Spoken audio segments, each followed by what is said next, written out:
rebels and troublemakers to stand out. Marginalized with voices making us so proud. For identity in the industry, we all shout. So many women empowered making their own. But the thing about Bill, in Hollywood, everyone's saying yes and they don't mean it. And you're trying to find your way as an artist or producer. For me, I was an actor that came from New York and I'm trying to figure out my LA way. And Bill is really breaks down, this is how you do it. Trying to charge her for speaking up, left behind speeding up, passing not even enough. Needing no introduction, but she got a theme song. Alrighty, so we got Mr. Bill Duke in. I'm so excited for this pod, and we just lost him again. Okay, while they figure that out, Nikki Freeman, go ahead and read Bill's bio. Okay. Bill Duke is an acclaimed actor, director, and humanitarian whose influential career spans over 5 decades. Known for his groundbreaking contributions to film and television, he was recently honored with a Lifetime Achievement Tribute by the Directors Guild of America and selected for a star as part of the class of the 2025 Hollywood Walk of Fame.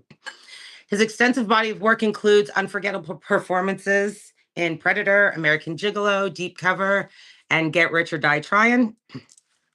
As a director, he's helmed landmark films like A Rage in Harlem, The Killing Floor, and Sister Act 2, Back in the Habit. He also directed powerful documentaries Dark Girls and Light Girls, both NAACP Image Award nominees. On television, he's graced screens in Black Lightning, Dallas, Fame, and Tyler Perry's The Oval, and directed episodes of notable series such as Knots Landing, Dallas, Hill Street Blues, and Miami Vice. Hello. Today, we're going to go beyond the credits, and we're diving into the moments that shaped him and the lessons that Hollywood doesn't teach. So grab your headphones and let's go. I guess I can tell you a bit about how we all got started with Bill. That would be great. Years ago. Yeah. So, Bill did an actor's boot camp. And the first one, I don't even know if it was the first one, but the one before ours was with Taraji and Shamar Moore and Anthony Anderson. So a lot of great, some of our favorite actors came out of that boot camp. And then when we came along, we were, I think, the last one in LA that Carl Gilliard managed. And you would find Aaron D. Spears and Emma Yahtzee and some other, actors came out of there as well.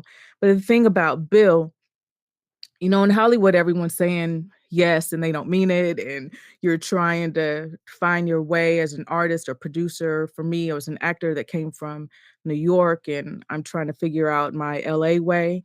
And Bill is really breaks down, this is how you do it. All of the old models of auditioning and all those things, those are over. And you really have to learn how to create your own content. That means, figuring out exactly what a producer is, doing everything above and below a line that many of us did not know existed. We're coming from the stage. So he brought great producers and actors every week so that we can learn from them, right? So Cheryl came with a director that she worked with, and it was a great talk. And afterwards, everybody ran to the director, and I'm going to her because she has the information. You could tell, I don't know how many of you have been around Cheryl very long, but let me tell you, not only is she gracious with information, but she knows the information. You know what I mean? All the SAG rules. I watched Cheryl on a Sunday find what was it? It was a Cheryl, help me. It was like a camper. A motorhome. Somebody needed a trailer at the last minute. in the last minute, and they were having a fit about it. And she's like, well, I know so-and-so. And they had it there like within an hour. So it's not just knowing the information. It is having the contacts and building the relationships and the consistency that she's built in several cities like around the country for this entire time. And many people will not share their information. I mean, they hold on to it, but Cheryl really wants us to do well. Like, she understands if we do well, she does better, right? A lot of people in Hollywood do not know this. So this is how our relationship started. And I don't know, what's that, 10, 12 plus years now. And so Bill was working on Dark Girls, and he wanted me to call another person. And I was like, you don't want me to call them. You want me to call Cheryl. And that's what got me my NAACP Image Award nomination. But now you see why Mel and I became friends. And now she's my bestie. I met Bill for the first time at the DGA's African American Steering Committee. And he was such a nice man because it was my first time there. I was nervous. There was a whole bunch of like directors that I'd heard of that are standing in a room with me that are like, hey, can you pass the like chips? And Bill was just really, really lovely and welcomed me and, you know, kind of explained things around between him and Oz Scott and Abdul Malik Abbott. They were like, this is what goes on here. Have a seat. Feel free to ask questions. This isn't like the other steering committees. You can join in on day one. You don't have to wait until you've been here for 6 months. And because some of the steering committees, like, they really don't invite you to speak until you've been there and shown up for weeks and weeks and weeks. We were just like, hey. We went to Africa. I was able to be Bill's coordinator in Africa for the first Accra film festival, where they featured Dark Girls, and he was working on some other projects. So we were able to experience Elmina together. That was crazy. Carl, and, you know, we had a bus full of filmmakers and folks that went out to the castles, and Wow. yeah, that was an experience. It was special, and, you know, all the things. So what's everybody's favorite Bill Duke movie? Definitely, I would have to say Predator and also Commando. Well, he did my short that Cheryl produced, so I'm gonna go with that one first. Oh, there's Bill. Hello. Yay! Hey, Papa Duke. My great apologies for this technical difficulty. So sorry. You know what? Shit happens. So because we only have a short time with Bill, we could go over like everything that Bill Duke has ever done. Bill, we've already done your bio. As Miss K would say, let's get into it. So I'm going to start with last things first, what we normally do. What are you working on? You've moved from Los Angeles to Georgia. What are you currently working on? Well, what I'm working on now is being with my family, my daughter and my 4 grandkids. And so that's been a beautiful experience. But also I'm developing a few projects, creating my own network online, and developing a project on a pioneer in comedy, Red Fox. We are putting the script together, developing funds, looking for distribution, and have several other things, my own channel.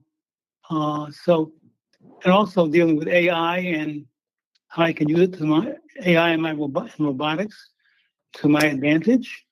So we're doing a lot of things. Just there's a new paradigm shift, and we're just trying to keep up. So, and obviously you have not slowed down. We miss you very, very, very much. So this time we're going to start with questions. And Christopher Boozy has a question for you. Go for it, Boozy. I do have a question, Bill, and I'm going to be a little messy, Bill, here. And you don't have to answer if you don't want. But, you know, there's been this ongoing controversy over Predator and Jean-Claude Van Damme.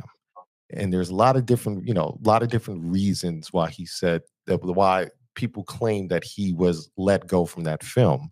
But one of the things that's come up over the years is that you guys had a little tiff or something like that. And I want to know, first thing, is it true that you guys had a tiff? And what really was the main reason why he was let go with Predator? The truth of the matter is that Jean-Claude Van Damme, was the original Predator. The original Predator was not the big monster that you saw, but there was this flying small predator that went from tree to tree and flew in the air. And so that's how Joel saw he was filming that. But the weather was so hot, it was 100 and some degrees. And Jean-Claude Van Damme was going through the trees. He had this uniform on. He was sweating himself to death. And he passed out the first time. And Joel said, "Are you okay?" He said, "Yeah, I'm okay." Second time, he did the same thing, another take. He passed out again. And Joel went up to him and said, "You know something, John? We hired you because you're a great actor, etc.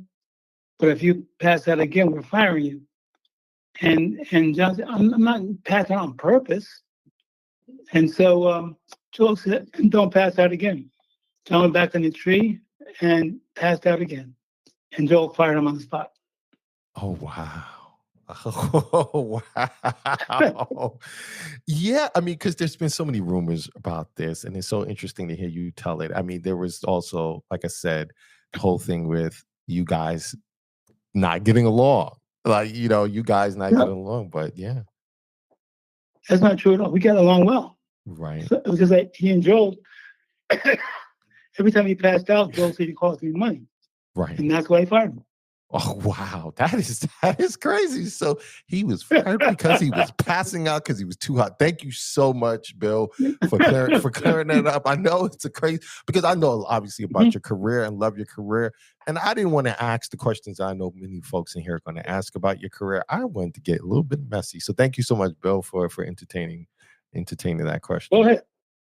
No, that was it. Yeah, let's ask some questions. I'm going to bring some people up to the stage so you can ask Mr. Duke yourself. I know we have some major fans in here. So, Mark, if you can't come up, Mark wanted to know, Bill, what is your favorite character that you played?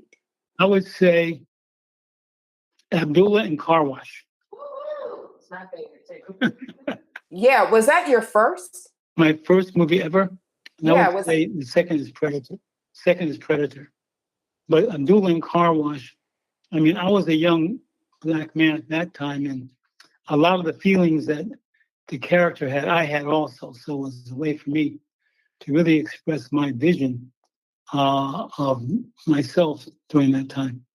Will you tell the Knots Landing story? Does everybody know the Knots Landing story? I don't know the Knots Landing story. Oh, please tell it, Bill. It's a great story. Your directing debut. Okay. I just graduated from the American Film Institute. I had a reel of all my work, and my agent sent around to all of these different networks and studios, and no one would hire me. I think also because, first of all, I was Black, and Black directors, except for Michael Schultz, didn't really exist in those days.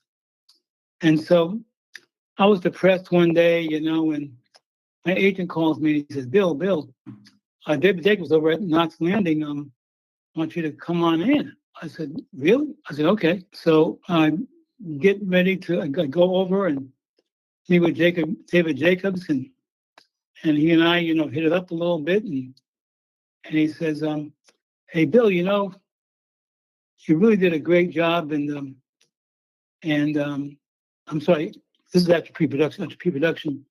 He said, but I could tell you were going to be a good director based upon your reel. I said, what reel? Well, the reel of your previous work. I said, David, I've never done any television show. This is my first one. He said, whoa. He goes into his office, brings out a box. He had mixed my reel up with somebody else's. But it was too late to fire me because the next day I was supposed to shoot. Wow. That's the truth. That's the truth. You know what? That's just God. No, that really, when we talk about stuff like that is God. I want to tell a quick story. When Bill was given the Lifetime Achievement Award at the DGA, Taraji P. Henson spoke. And she said that her Oscar nomination for Benjamin Button was all Bill Duke. And it's funny because I think Nikki was there that night as well. We didn't know each other at the time. So Bill, Bill, and that was a great speech that Taraji gave.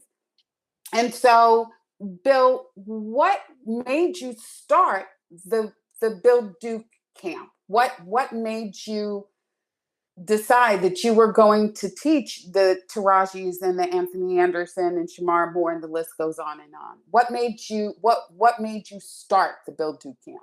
Well, because I didn't want to have amnesia, that's the black man's amnesia. Because people had helped me on the way, black and white, the great Lloyd Richards and other people that believed in me helped me. And so I really feel that as a people, we have to give back because someone gave us something, and even if they didn't give it to us, we deserve to give the future kids, the kids of the future, a better road than we had. And so that's why I put it together. I brought celebrities like, Robert Townsend and Michael Schultz, and one time Denzel came in, and so it was something I wanted to just give back. And does the same hold for the Duke Media Foundation? So for those who don't know, Bill had a foundation, the Duke Media Foundation, which would give basically black and brown kids, not only a glimpse into the film industry, because I was one of the teachers at times, one of the speakers, but also financial literacy. Why was that so important, Bill, to have that as part of their training? Because they're taught how to spend money, but not how to use money. And if you we have athletes now that make $100 million, and in 2 years they're broke. I mean, how do you go broke if somebody gives you $100 million? Because if you're never taught how to use money, then you just spend it. And I wanted to enable kids to understand how to use a dollar for their own benefit, because they're never taught that. And without that teaching, they'll keep spending and spending and spending and spending and spending and not have anything go, Anyway. It is a fantastic foundation. And like I said, I have spoken there. Nikki wrote a really great question. So for those who don't have Bill's autobiography, please get it. It's called Bill Duke, My 40-Year Career on Screen and Behind the Camera. You reflect on your extensive journey in the entertainment industry. How did writing this book influence your perspective on your career, and what insights do you hope readers will gain from your experience? Well, from a technical standpoint, in terms of acting and writing and directing, that we're not taught structure. And what I'm saying by that is, when you're writing, it's just my point of view, but every character should have a beginning, middle, and an end. The script should have a beginning, middle, and an end. When you're editing, beginning, middle, and end. And most importantly, why are you making this movie? Why are you telling this story? Because it's going to be there forever. After you're gone, it's still going to be there. How do you want to be remembered? By what? And many of the things today that are put together they don't have a beginning, middle, and end. And there is no real passion or caring why they're making the movie, but it's still making a lot of money. And so people repeat that pattern. But I hope that sometime we go back to old school. And there's some directors that are doing a good job, I think, but to go back to old school structures, beginning, middle, and end of character, story, etc. I would like to know, how does directing yourself differ from just directing other actors? Well, I very seldom direct myself. I am a detail freak. And so when I'm directing, my ego's not involved. That's edging God out. But I want to just make the best movie I can. It's not about me. It's about the message that I want to deliver. And in order to do that, I have a screen attached to every single camera because I'm editing in my head as I'm filming. And so my focus is totally on me directing the film, not on me, Bill Duke. We have a couple of questions from the chat. From Mark, he wants to know the scene from Menace to Society. How did that develop? Because it is so real and authentic and has become an epic scene. Not only is it an epic scene, you're a meme now, Bill. So how did that develop? So basically, the Hughes brothers are great directors, and they allowed the actors they would tell us what the context was, but they allowed us to do our own thing because they trusted us. And that's really what happened. That scene is iconic. So everybody, 1 second, because I have the scene from Menace to Society ready to go for those of us I don't know how you can not know what we are talking about. But if you don't, sit back for about 2 minutes and watch this scene. Here we go. The cops matched my prints to the ones from that bottle I dropped in the liquor store the night of the robbery.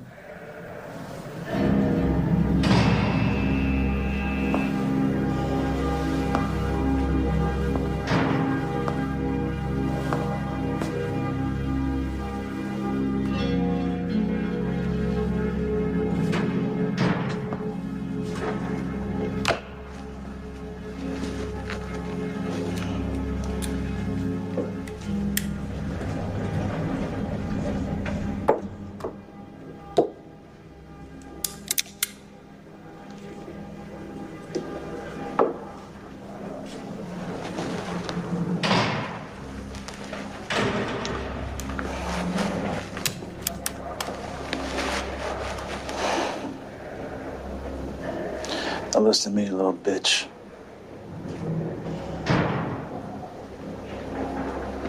I'm gonna ask you some real simple questions and I want some real simple answers. You understand?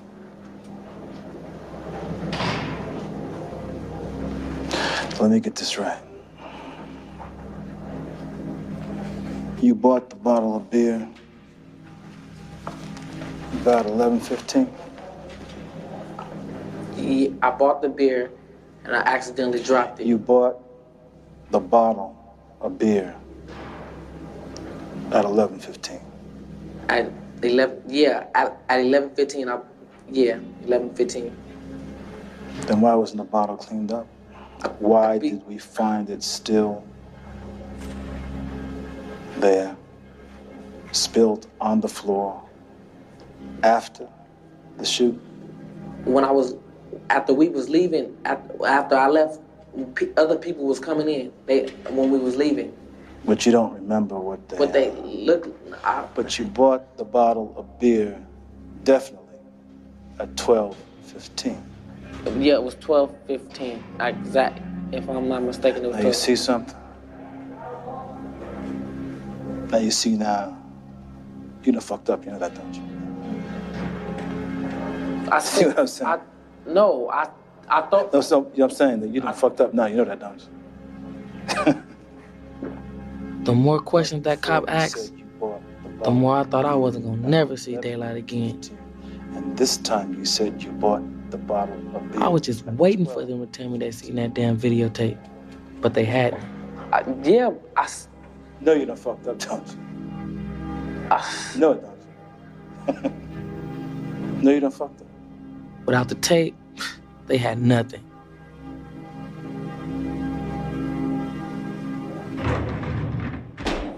That is one of the most iconic scenes, I think, ever in someone's career. Yeah, and everybody, you can't see it, Bill, but applause, hearts, all of that. That is people's favorite scene, and it still holds. It is, somebody just put in the chat that it still holds today. Thank you so much. Thank you. Yeah. So, look, a lot of times when we do these, when you do these interviews and platforms and different things like that, people give you your flowers. I'm just going to say thank you from me personally. I miss you.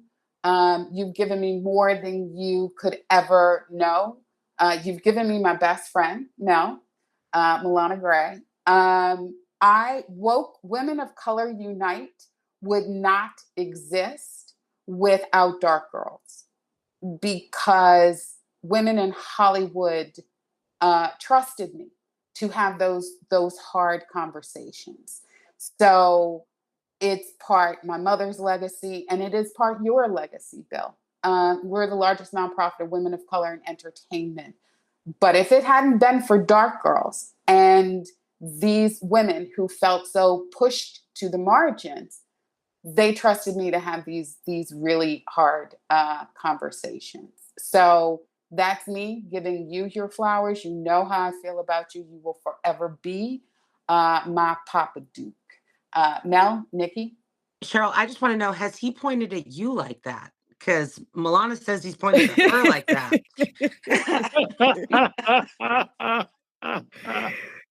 Oh, yeah. Most definitely. Yes, Papa Duke, I love you. I'm so grateful for you. You are, I think, the most important person in this industry for our community. There's no one else.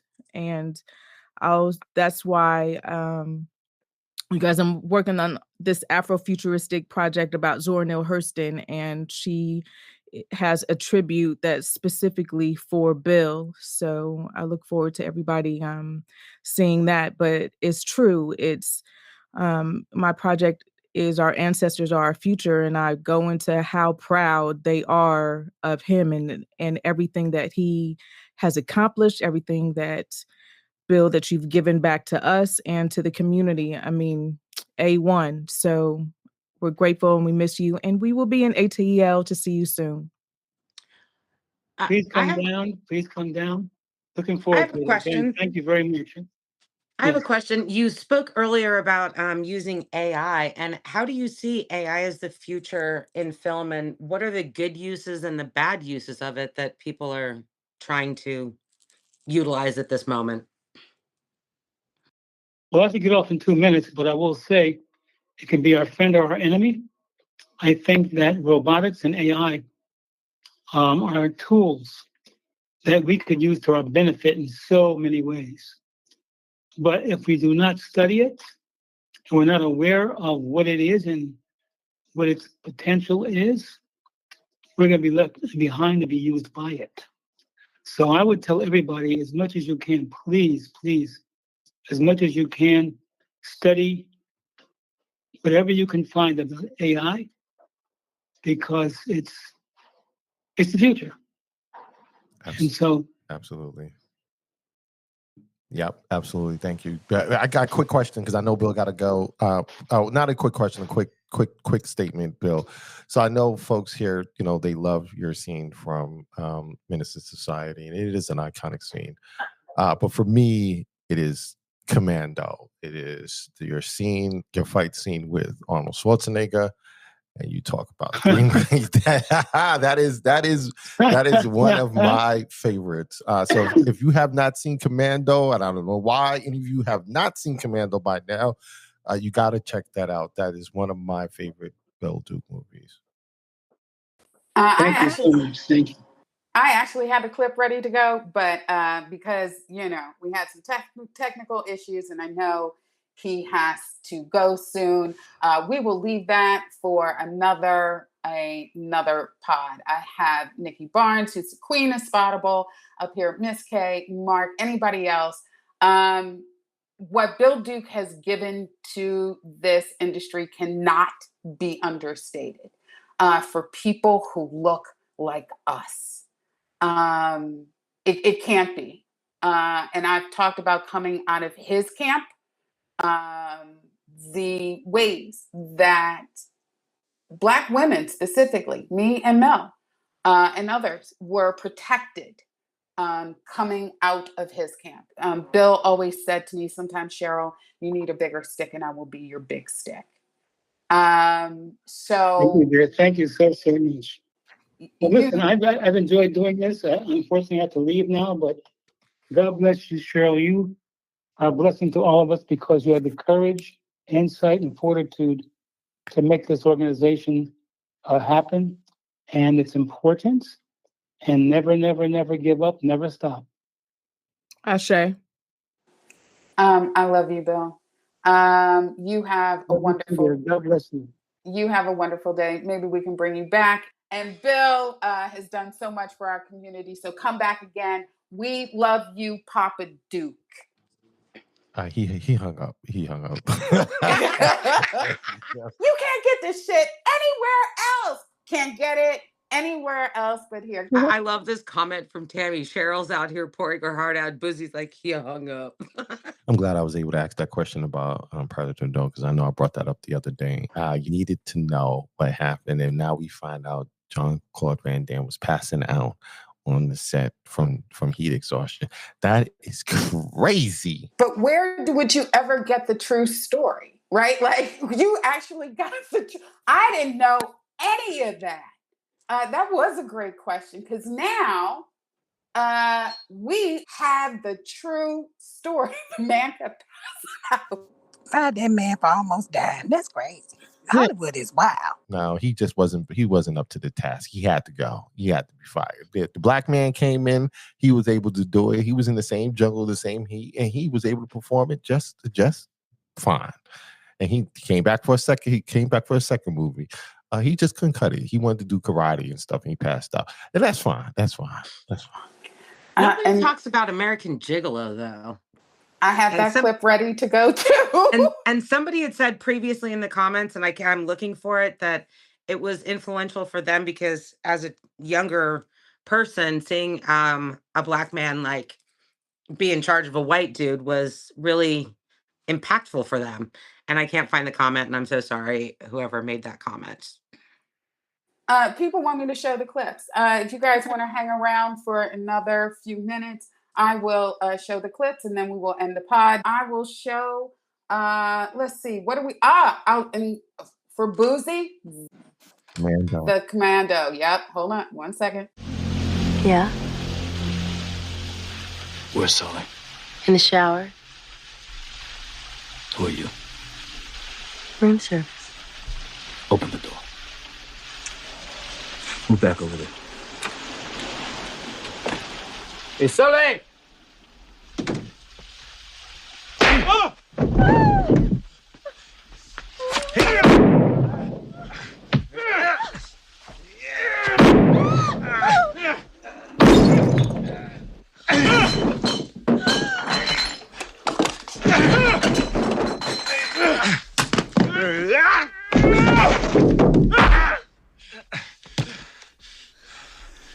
You scared, motherfucker?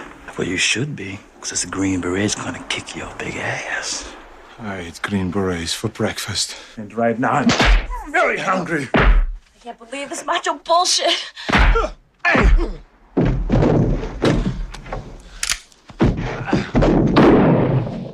One of my favorite movies of all time. Commando is the movie. Oh, man. I just want to say there was no way that Schwarzenegger would actually beat Bill back in the day. I just want to say that. Yeah, that's our Papa Duke. So I am actually going to end this pod on something else that happened. So when Mel did her own short, and she was like, Papa Duke, will you be in my short? So he said yes. I was one of the producers on it. Mel acted in it. Mel, you and Gianni wrote it, correct? Yeah, yes, this was my and my sister's first attempt at writing after Bill told us, to change up our game and learn how to write. So we were like, okay, well, we went and tried something. Will you help us out?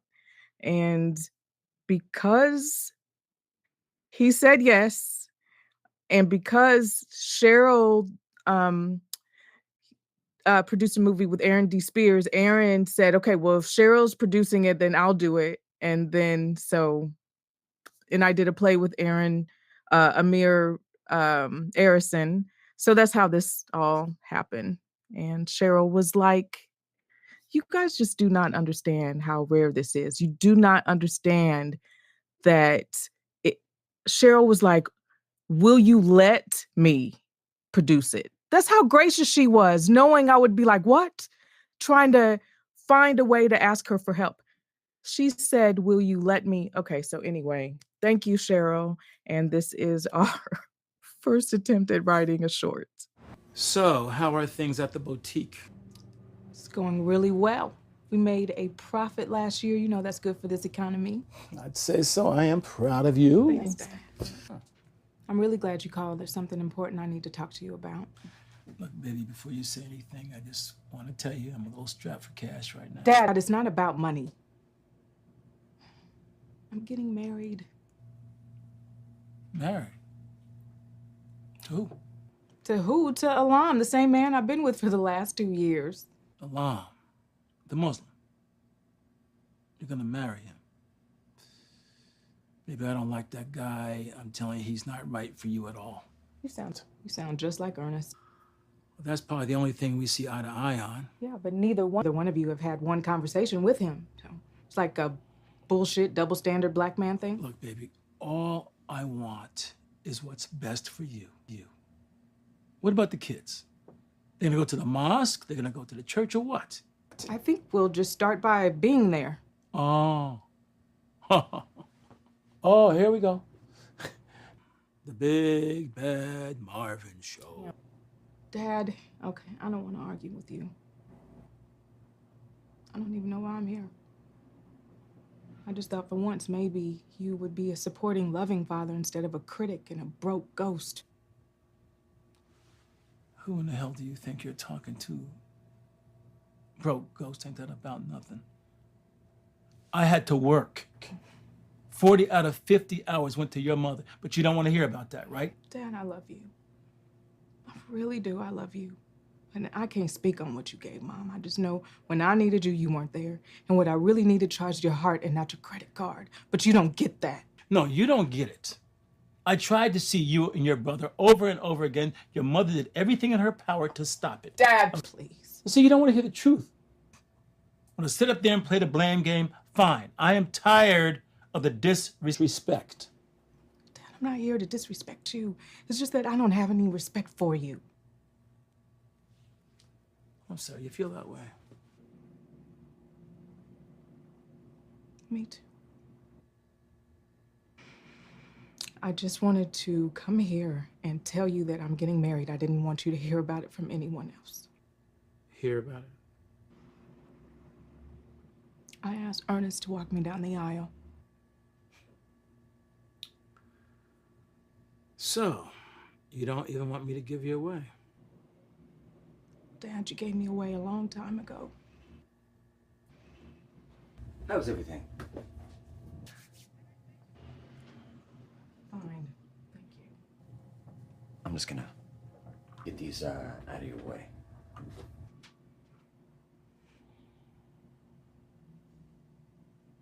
I gotta go. It was good seeing you.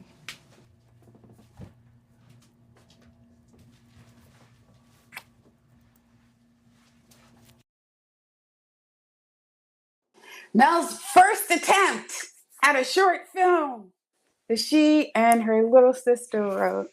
And Bill, he made us, yeah, that was a process with with Papa Bill.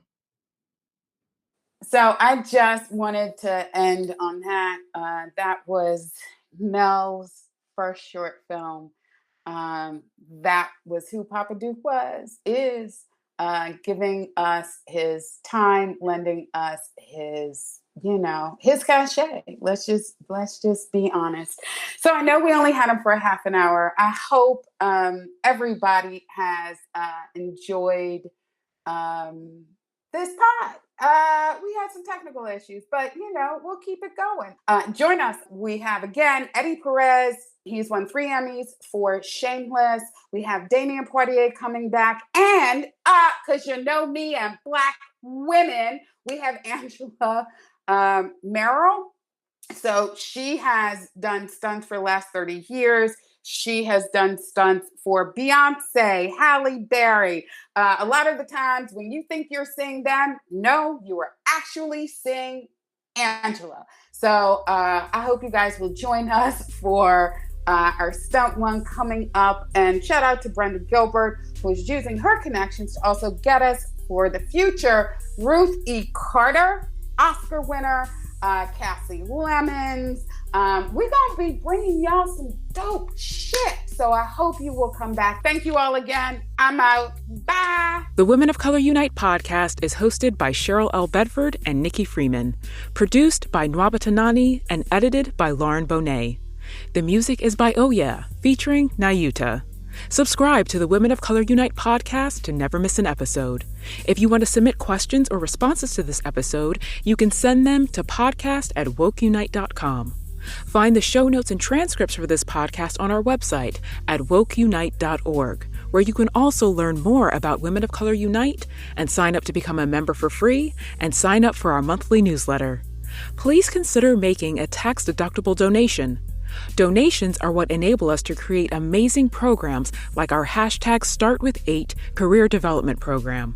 If you're on social media, you can follow the podcast at WOCU Podcast, and you can follow Women of Color Unite at wokeunite.org. Please stay tuned and join us for the next episode of the Women of Color Unite podcast, because we telling it like it is. We need rebels and troublemakers to stand out, marginalized with voices making us so proud for identity in the industry. We all shout, so many women empowered making their own route. Like ageism, racism, sexism. Uncovered, they get together to form a force to prove the one that ain't gotta have a child to be seen as a mother. I'm saying, all power to the women of color. Yeah. It's just a salute to Cheryl Bedford, leading activist in the community. She's bridging the gap and bringing all women together to fight for real inclusion amongst all the diversities. Keep going.